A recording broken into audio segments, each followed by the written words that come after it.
فرعون اور اس کی خادمہ کا واقعہ۔ بسم اللہ الرحمن الرحیم۔ السلام علیکم ورحمۃ اللہ وبرکاتہ۔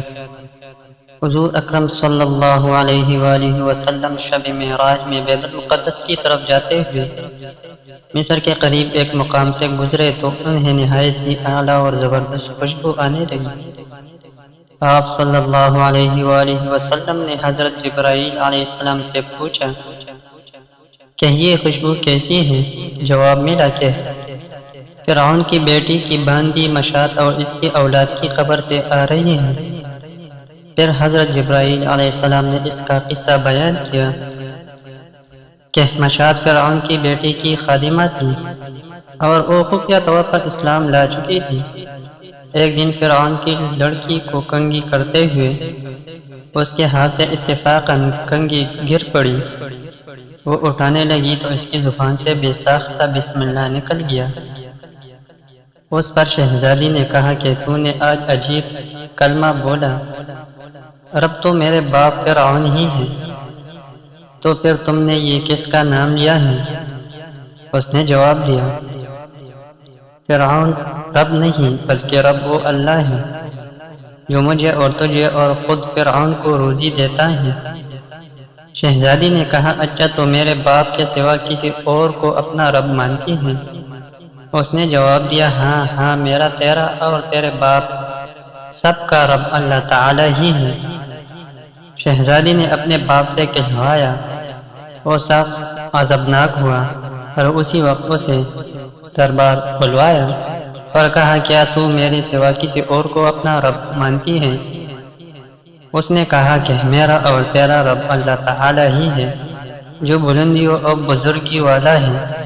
فرعون نے اسی وقت حکم دیا کہ تانبے کی جو گائے بنی ہوئی ہے اس کو خوب تپایا جائے اور جب بالکل آگ جیسی ہو جائے تو اس کے بچوں کو ایک ایک کر کے اس میں ڈال دیا جائے، آخر میں خود اسے بھی اس میں ڈال دیا جائے۔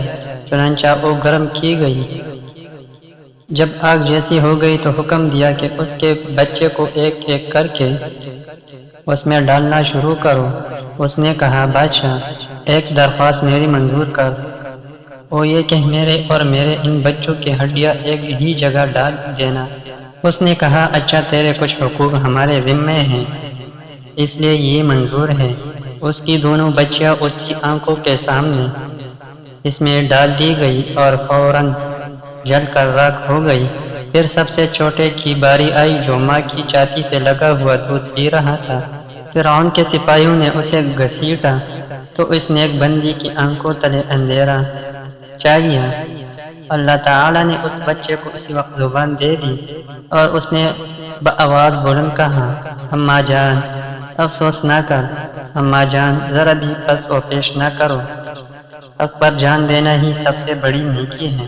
چنانچہ انہیں صبر آ گیا، اس بچے کو بھی آگ میں ڈال دیا گیا اور آخر میں ان کی ماں کو بھی اسی آگ میں جلا کر مار دیا۔ یہ خوشبو کی مہکیں اس کی جنتی محل سے آ رہی ہے۔ سبحان اللہ۔ آج کل ہماری یہ حال ہے کہ ہم پر اگر کوئی چھوٹی سی خوشحالی یا کوئی تکلیف آ جائے تو اللہ تعالیٰ کو بھول ہی جاتے ہیں۔ اللہ تعالیٰ اس واقعے سے سبق حاصل کر کے اس پر عمل کرنے کی توفیق عطا فرمائے۔ آمین یا رب العالمین۔ ملتے ہیں اگلے ویڈیو میں، تب تک کے لیے خدا حافظ۔